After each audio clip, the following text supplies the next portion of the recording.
a paz de Jesus esteja em nossos corações, que hoje possa ser mais um dia de proveito, de luz, de paz e amor, que José de Mocó, como nosso mentor da Casa de Caridade, possa nos proteger, né? Possa passar essa luminosidade que ele nos traz a essa Casa de Caridade.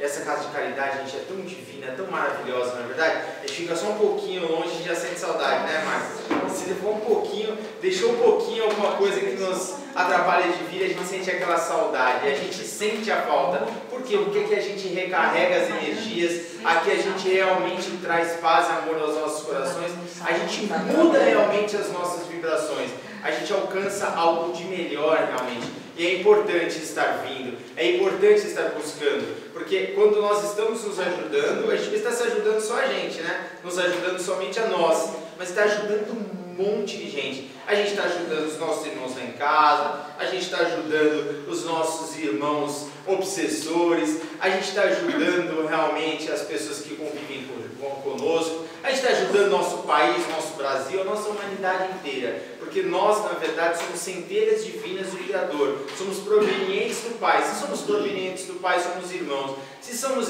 irmãos, estamos nesse mesmo planeta para evoluirmos. Quanto mais progredirmos, quanto mais realmente ajudarmos os nossos semelhantes, mais estaremos em unificação com o ser superior, não é verdade, Priscila? Então vamos lá começar o nosso grande dia. E hoje quem vai falar vai ser a nossa irmã Sandra, vai nos fazer uma linda palestra e ela vai falar sobre a reforma íntima. Ela falou que vai dar um monte de indireta em mim, viu, gente? Eu falei para ela, então você vai dar um monte de indireta, é brincadeira, ela não falou nada disso, não. Eu estou bagunçando com ela. Então é nossa Deus, fica à vontade. Olá, gente, boa noite. Tudo bem? Tudo bem? Oi, o nome interessa? Oi, tudo bem? Dá um cheiro. Bom, 2. E daí eu estava pensando no tema para a gente conversar. Tudo bem? E reforma íntima é sempre um tema atual, sempre um tema necessário, sempre um ponto que a gente precisa parar, pensar, refletir.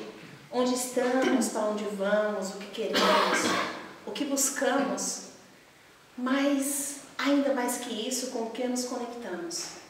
E aí, entrando aqui, o Carneiro estava fazendo uma leitura, por curiosidade perguntei para ele qual era, e é do livro Vinha de Luz, então acho que é muito propício a gente abrir com uma leitura, que leitura é sempre pouco, estudo é sempre pouco, bons livros são sempre poucos, sempre, diante da necessidade que a gente tem todos os instantes da vida. Então esse texto, de título Ouviste, de número 101, ele fala assim: Tenho-vos dito estas coisas, para que não vos escandalizes. Está escrito em João, capítulo 18, versículo 1. Antes de retornar às esferas resplandecentes, o Mestre Divino não nos deixou ao desamparo, quanto às advertências no trabalho a fazer. Quando o Espírito, amadurecido na compreensão da obra redentora, se entrega ao campo de serviço evangélico, não prescinde das informações prévias do Senhor. É indispensável ouvi-las, para que se não escandalize no quadro das obrigações comuns. Esclareceu-nos a palavra do Mestre que, enquanto perdurasse a dominação da ignorância no mundo, os legítimos cultivadores dos princípios da renovação espiritual, por ele trazidos, não seriam observados com simpatia. Seriam perseguidos sem tréguas pelas forças da sombra. Compareceriam a tribunais condenatórios para se inteirarem das falsas acusações dos que se encontram ainda incapacitados de maior entendimento. Suportariam remoques de familiares estranhos à iluminação interior. Sofreriam a expulsão dos templos organizados pela pragmática das seitas literalistas. Escutariam libelos gratuitos das inteligências voltadas ao escárnio das verdades divinas. Viveriam ao modo de ovelhas pacíficas entre lobos famulentos. sustentariam guerra incessante contra o mal, cairiam em ciladas torpes, contemplariam o crescimento do joio ao lado do trigo e identificariam o progresso efêmero dos ímpios, carregariam consigo as marcas da cruz, experimentariam a incompreensão de muitos, sentiriam solidão nas horas graves, veriam de perto a calúnia, a pedrada, a ingratidão. O Mestre Divino, pois, não deixou os companheiros e continuadores desavisados, não oferecia a nenhum aprendiz na terra a coroa de rosas sem espinhos. Prometeu-lhe luta edificante, trabalho educativo, situações retificadoras, ensejos de iluminação, através da grandeza do sacrifício que produz elevação e do espírito de serviço, que estabelece luz e paz. É importante desse modo, para quantos amadureceram os raciocínios na luta terrena e viva recordação das advertências do Cristo no setor da edificação evangélica, para que se não escandalizem nos testemunhos difíceis do plano individual. Essa é a leitura de número 101, de título Ouviste? E a nossa fala da noite é um convite, como eu comecei dizendo, para a gente abordar o tema reforma íntima. E eu ouvi uma analogia esses dias que eu achei muito interessante, falando de reforma íntima e dizendo que se compara a uma viagem. Então, digamos que a gente sai daqui, entre no avião com destino a Curitiba ou qualquer outro lugar. E lá no céu, o piloto fala: senhores passageiros, iremos iniciar uma manutenção na aeronave agora, com a aeronave lá em cima. E fez essa analogia à nossa encarnação. Então a gente vem para a Terra, reencarna, e nas lutas do dia a dia, com família, trabalho, porque a gente precisa se sustentar, convivência, porque a gente precisa se relacionar com os outros, querendo ou não, gostando ou não, faz parte das nossas vidas. E no meio desses afazeres, a reforma íntima se dá.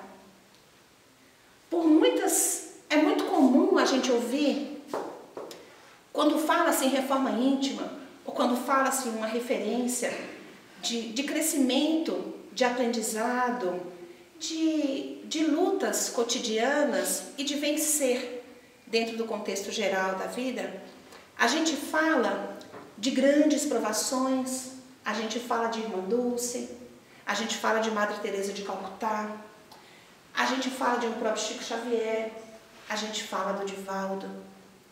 Mas o testemunho precisa ser a partir do pouco, para depois se dar no muito. Então, é muito comum que a gente tenha esse olhar para o distante, que vai cada vez se tornar mais distante, e esquece de olhar aquele pertinho de nós, aquele cotidiano, aquele parente, aquele amigo, aquela responsabilidade que a gente tem cotidianamente no olhar, no falar, no se expressar, no respeitar. Esses dias eu estive em algumas escolas conversando com algumas pessoas por conta de um trabalho, e é doloroso perceber o quanto os nossos jovens estão abandonados. Daí, abandonados, poxa vida, a gente faz trabalho assistencial, a gente faz caridade. Embaixo de que ponte esses jovens estão? Em que rua eles estão jogados?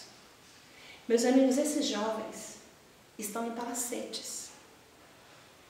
Esses jovens estão em belas casas, em belos apartamentos, um por andar. Estão fazendo viagens internacionais, estão em ótimas escolas, têm os melhores equipamentos eletrônicos. Aí então, a gente está falando do jovem, então vamos conversar com a família? O que está rolando? Vamos lá conversar. E quando a gente chega na família, você olha e não sabe quem precisa de mais afeto, quem precisa de mais olhar, quem precisa de mais atenção. Olha e não entende. Onde começou aquele descompasso? De onde vem? Para onde vai? Aquela criança que está na escola, que está na rua, que está com uma roupa de marca, que está com o melhor celular e com o melhor aparelho, ele está com tudo aquilo, mas não está com o que mais se faz necessário, que é afeto, que é olhar, que é carinho, que é atenção. Isso faz parte de reforma íntima. Porque a gente olha o trabalho que Madre Teresa fez com milhões de leprosos pelo mundo afora, uma coisa fantástica. Isso é trabalho. Isso é legal, é isso que eu queria fazer. Mas ela começou com um. O convite, esse bate-papo para hoje, falando de reforma íntima, é nos convidando a olhar a nossa casa. É nos convidando a olhar o nosso derredor. É nos convidando a olhar o nosso amigo, o nosso colega, o nosso parente. É nos convidando a olhar aquela pessoa que há muito tempo a gente não fala. É nos convidando a olhar aquele estranho que convive conosco. Por que estranho? Porque a gente convive no mesmo ambiente e não se relaciona. A gente convive no mesmo ambiente e muitas vezes não se conversa. A gente fica no mesmo ambiente e aí as visitas dolorosas se fazem. Porque assim, no meu lar falta afeto, no lar do meu vizinho falta afeto, no lar do meu outro vizinho falta afeto, no lar do colega de trabalho do meu marido falta afeto, do meu filho falta afeto. E aí a gente sai das nossas casas e vai para a rua, de que forma? Eu preciso explodir em algum lugar. Essa dor que eu sinto e que não sei como trabalhar, não sei para onde ir, não sei como digerir, eu quero entregar para alguém. Estou irritada, estou nervosa e só quero repassar. Porque se eu repasso aquela violência, parece que me alivia. Mas o que acontece? Eu repasso aquela dor. O outro recebe e repassa com mais força. Porque o meu sentimento que eu passei para ele, junta com o que ele já tem, e vira aquela bomba que a gente está vendo acontecer em tantos ambientes. Por que eu estou falando desses jovens em ambientes economicamente ótimos, tendo aquilo que a gente imagina que seja o que se precisa para ser feliz? Tem um comentário numa palestra do Roberto Cliche que eu achei muito interessante, quando ele começou a ir com uma caravana fazer evangelho no lar. E eles foram numa região, primeiro foram numa casa, e era um lugar que ficava numa comunidade extremamente simples. Dentro da simplicidade daquela comunidade, ele foi, e falando com muita sinceridade, foi inquieto pelo ambiente que estava, pela precariedade de tudo que tinha ali. Mas dentro daquela simplicidade, daquela precariedade, daquele faltar quase tudo, aquela família fez um café para que eles congregassem naquele instante e realizassem o evangelho no lar. Ele conta que durante aquele evangelho, até um rato apareceu. Ele ficou em pânico vendo aquela situação, como eu imagino que qualquer um de nós ficaria. E os filhos trataram o rato como se fosse um componente da família. Mas o que mais chamou a atenção dele nessa narrativa era o afeto existente entre os componentes daquela família. Quantos de nós já não vivemos situações assim? Da gente vir aqui, por exemplo, se reunir para fazer um trabalho assistencial. A gente agora, hoje é dia de campanha, que legal, que bacana, a gente vai. E chegando lá, a gente é surpreendido, porque a gente acha que vai ajudar, mas é socorrido. Saindo da casa dessa família, ele foi para uma outra que era absolutamente o oposto. Era uma casa extremamente luxuosa, com tudo que o poder aquisitivo pode fornecer de conforto para uma família. Era assim essa casa. Mas era uma casa que, evidentemente, era visível de que não havia harmonia, não havia afeto, não havia carinho entre as pessoas ali vivendo. Então, essa narrativa também me chamou muito a atenção e eu acho que cabe muito a gente falando na temática da reforma íntima.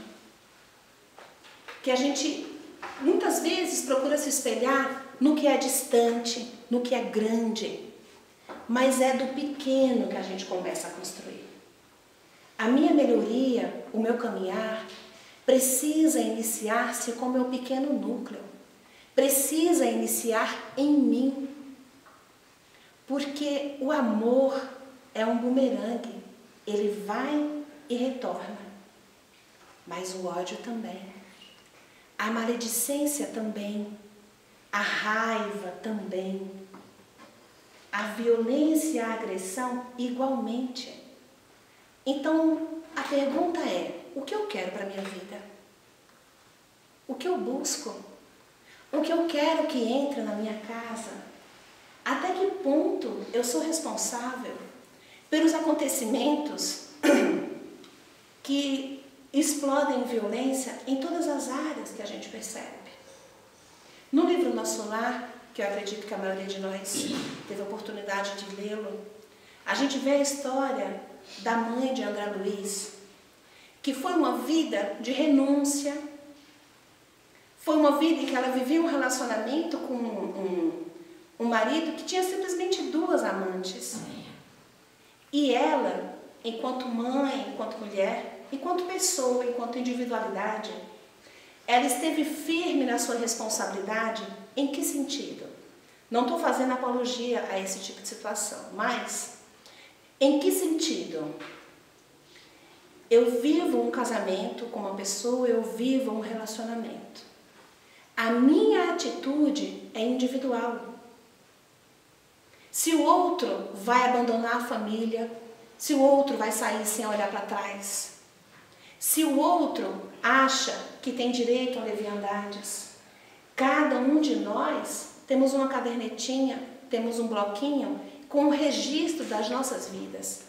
Esse registro é individual, porque a colheita vemos no coletivo e temos a oportunidade de nos amparar, de nos acolher, de nos abraçar, de trocar carinho,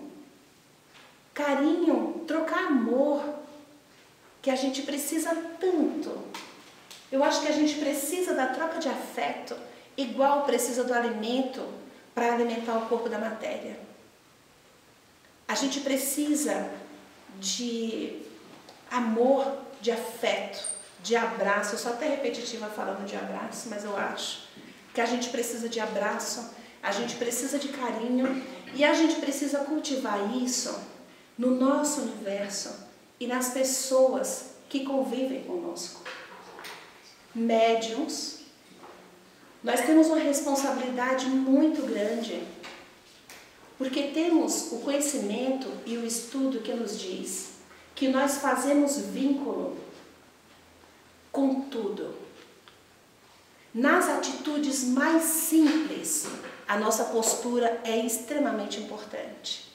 Em Devassando o Invisível, Ivone do Amaral Pereira tem um capítulo que ela fala sobre mistificadores e obsessores.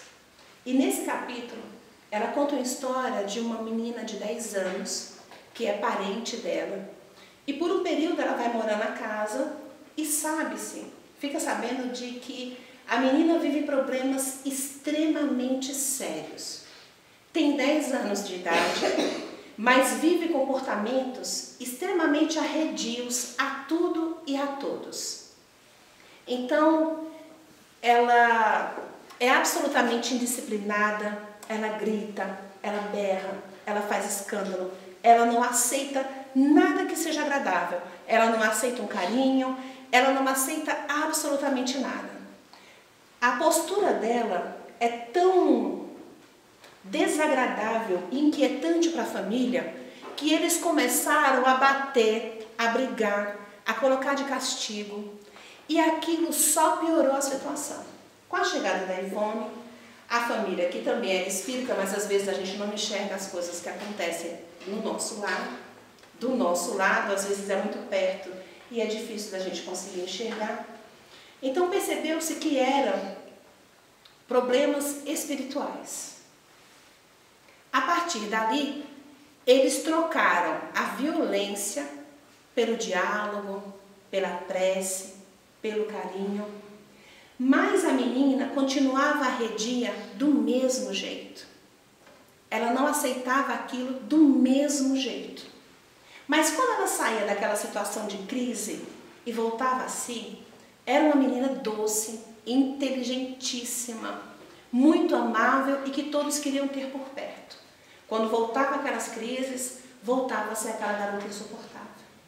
Certa noite, Charles, que era o marido da Ivone, da médium Ivone, falou para ela que eles iriam fazer uma visita no campo espiritual. Durante a noite, houve desdobramento e a Ivone se apercebeu no mesmo ambiente da casa. Se vendo naquele ambiente, ela viu entidades zombeteiras, várias, circulando pela casa em todas as direções. E Charles disse para ela, esses irmãos são irmãos que a menina se afeiçoou ainda no plano espiritual. Ela desenvolveu uma afinidade com eles, estava junto, e eles agora estão junto dela, cobrando que ela retorne à postura de antes. Ela fazia parte do grupo e agora não quer mais. Aquelas cenas ela descreve e vale muito a pena ler o livro, gente, é um livro extremamente rico, extremamente autodidata, é muito fácil de entendimento e vale muito a pena. Ivone do Amaral Pereira, Devassando o Invisível. E ali ela conta como que era a figura desses espíritos. Tinham alguns que se vestiam como aquelas figuras de carta de baralho. Eles faziam brincadeira, brincavam de esconde-esconde, se escondiam atrás da porta, saíam na porrada com aquelas brincadeiras violentas que às vezes a gente vê algumas pessoas fazendo, puxavam o cabelo do outro. Era uma aberração a cena que ela descreve. E ela descreve várias situações. Dentre aquelas, ela vê um espírito de uma postura berrante e ao mesmo tempo cômica. Vendo aquela cena, diante de tantas outras que ela já viu, ela olha e sorri. Olhando para aquele sorrindo, Charles diz, se você está sorrindo, você está sendo conivente e você está se afinizando com eles. Ela só sorriu. Estava desdobrada, estava com o mentor do lado. Ele disse, você estará se afinizando com eles. E essa afinidade pode trazer consequências. Por que eu estou trazendo essa história para a gente?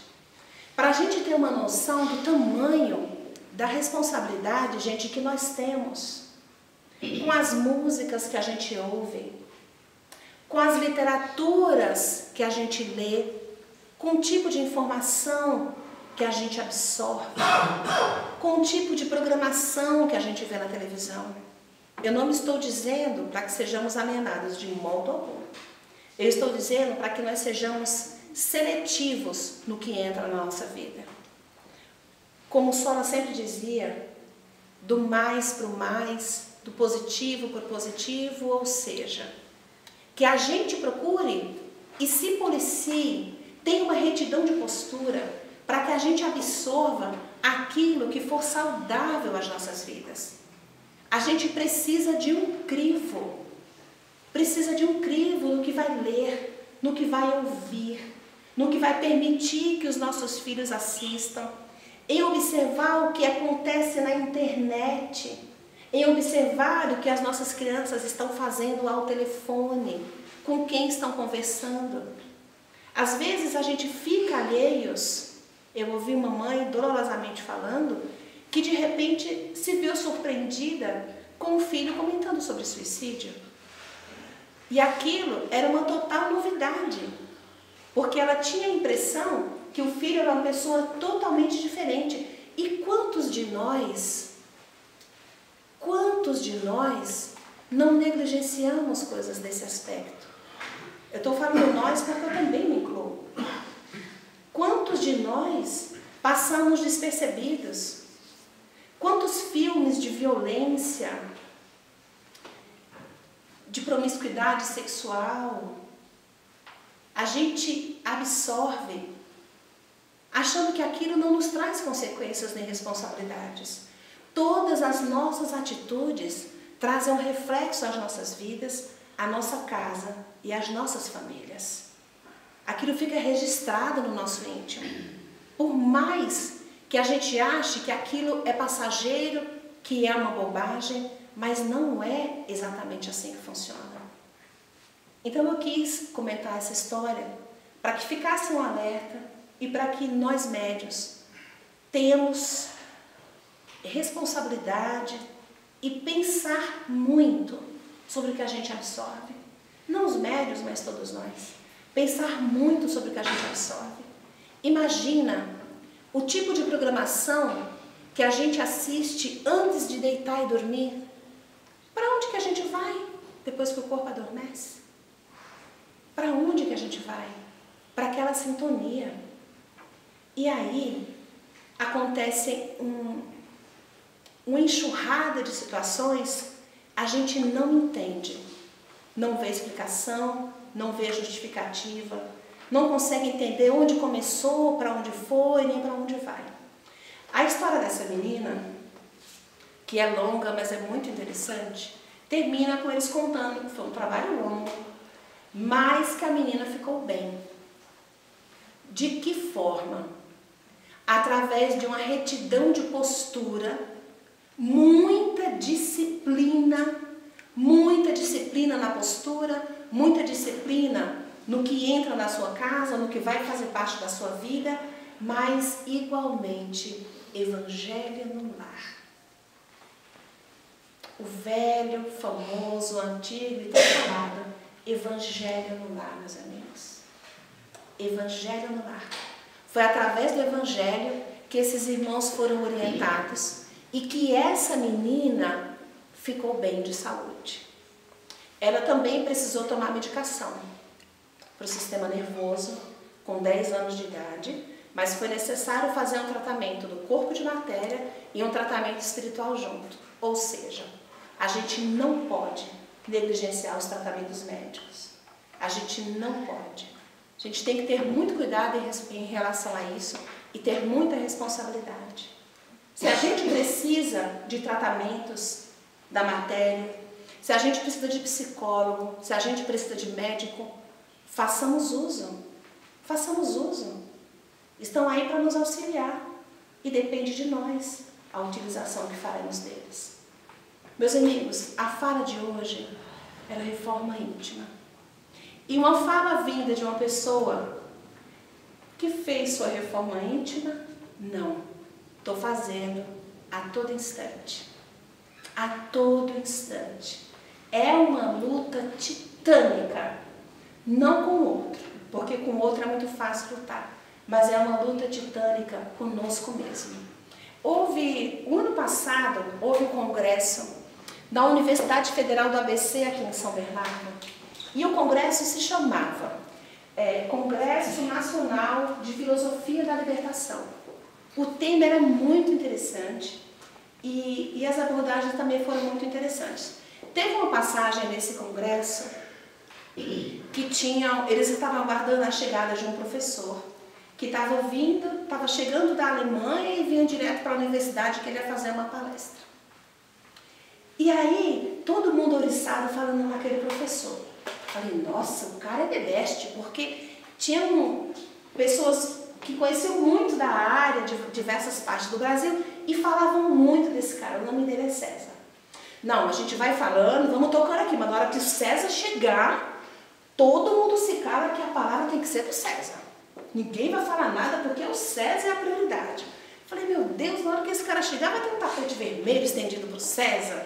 E virou aquela expectativa, mas uma expectativa muito agradável, esperando a chegada do César. E eu fiquei naquela curiosidade, quem será esse César? E aí o evento foi se desenrolando, e em um determinado momento, ficou todo mundo oriçado, e a pessoa que estava falando, eu vou parar. E aí o que acontece? O César chegou, quietinho que o outro estava falando, achou uma cadeirinha no canto e ficou. As pessoas que estavam envolvidas no evento nem perceberam que ele tinha chegado. Um deles depois acabou vendo e cutuca todo mundo e dá a palavra para o César. O César era um cara de uma humildade da gente tirar o chapéu. Porque às vezes a gente vê pessoas com um tijolinho pronto para fazer um discurso onde quer que chegue. E verdadeiros sábios, na grande maioria das vezes, são discretos e silenciosos, porque sabem que ainda tem muito a aprender. E aí veio a fala do César, tão encantadora, superou em muito a expectativa do que era as pessoas falando sobre a chegada dele. E aí, no meio daquela fala, depois foi aberto para perguntas, e tinha uma moça muito bonita, negra, com roupas da cultura negra, um cabelo black muito bonita. E ela foi abordá-lo dizendo o seguinte: professor, chegando no universo acadêmico, eu consegui permissão para me reconhecer, para ser eu mesma, assumir como eu gosto de me vestir, como eu gosto de pentear o meu cabelo, e dentro desse universo, tudo bem, dentro desse universo eu sou bem aceita. Só que chegando lá fora, em muitos lugares, as pessoas são tão hostis, as pessoas são tão indelicadas, eu não consigo entender porque alguém é indelicado comigo, porque a cor da minha pele é diferente, ou porque eu gosto de usar o meu cabelo volumoso, eu não consigo entender. E eu queria ouvir do Senhor, que tipo de postura eu devo ter num momento como esses? Como eu devo responder? Eu devo chamar a polícia? Eu devo ser agressivo? Como que eu devo agir? E o César disse o seguinte: quando a gente se propõe a se melhorar, a aprender, a crescer e a se aceitar enquanto pessoa que está em constante mudança, em constante aprendizado, em constante autoaprendizado, autoconhecimento e, por consequência, a autoaceitação, a gente também tem que entender que o outro não é aquela pessoa, o outro sou eu.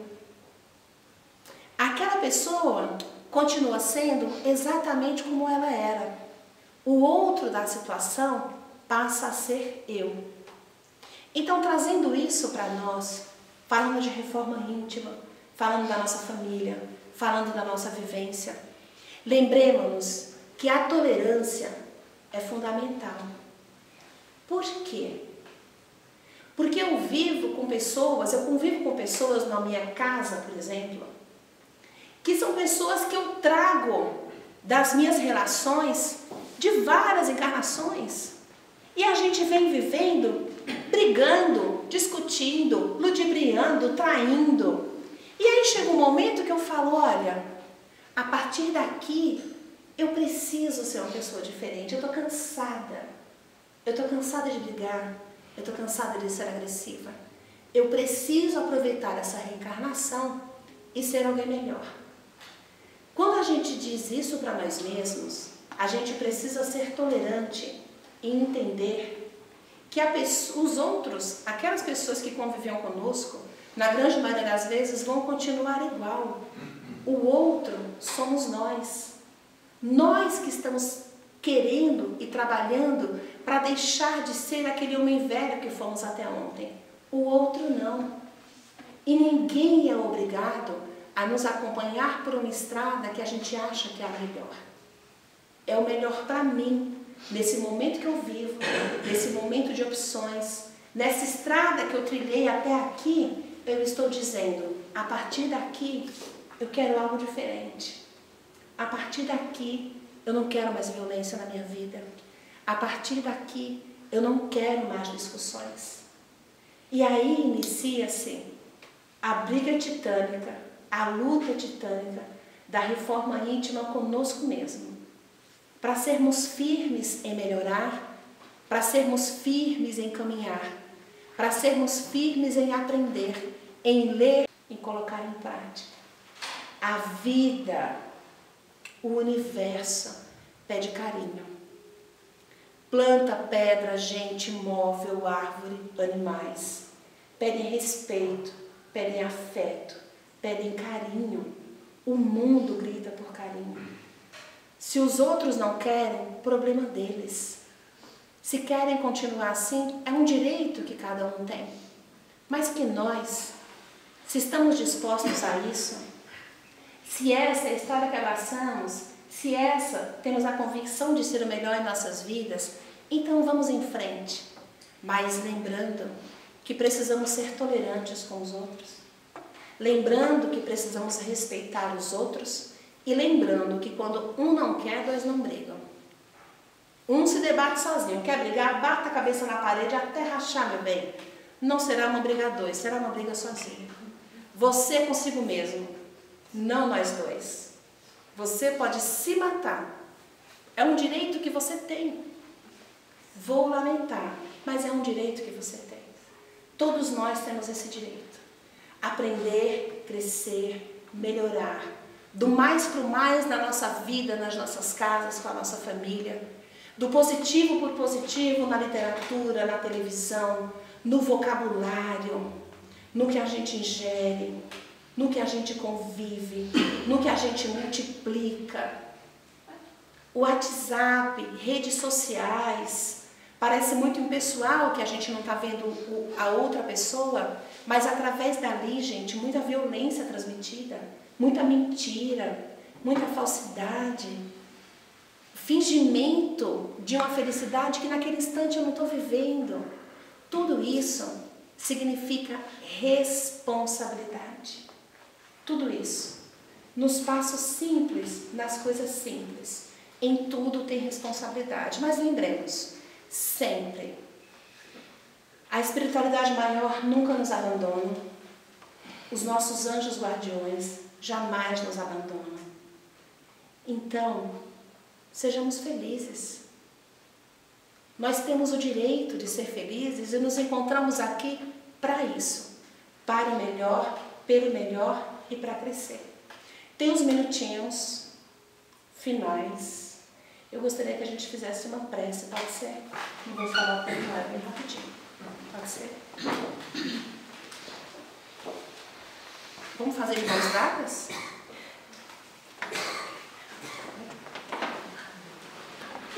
Vem aqui, Leirão. Vem aqui, Flavinha.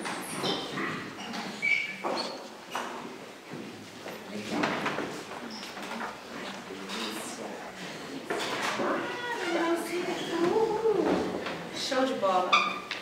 Melhor é você.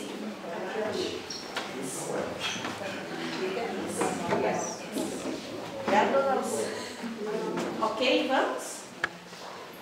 Com as portas dos nossos corações abertas, convido a todos a que digamos: Pai nosso, que estais nos céus, santificado seja o teu santo e bendito nome. Venha a nós o teu reino de amor e sabedoria. Seja feita, Senhor, a tua vontade, assim na terra como nos círculos espirituais. O pão nosso do corpo e da mente dai-nos hoje. Perdoai as nossas ofensas, assim como nós perdoamos a quem nos tem ofendido. Não nos deixeis cair em tentações, mas livrai-nos de todos os males, pois que só a ti pertence todo o reino, o poder e a glória, agora e para todo sempre. Deus nosso Pai, Jesus nosso divino e amado Mestre, que essa prece eleve-se até vós e reverta-se a benefício do anjo Ismael, anjo tutelar e protetor do nosso Brasil, coração do mundo e pátria do Evangelho. Que assim seja. Aí a gente encerra com um abraço. Que precisa.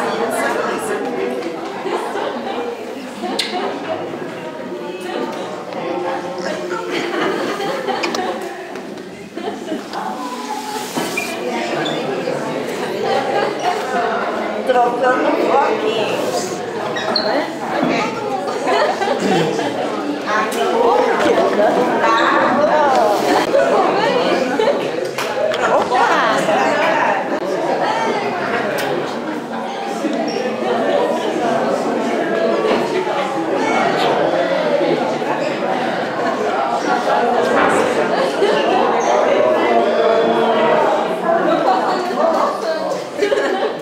Gente, então hoje nós falamos sobre reforma íntima. Que a gente leve na noite de hoje para casa essa prece de mãos dadas, que não tem dinheiro que pague. Que a gente leve na noite de hoje esse abraço. Que a gente faça disso uma constante nas nossas vidas. A minha gratidão profunda pelo respeito de vocês em me ouvir, pelo carinho. Eles pegaram água para mim, eu estou encantada. Ó, muito obrigada. Que Deus abençoe imensamente a todos nós. Uma boa reunião.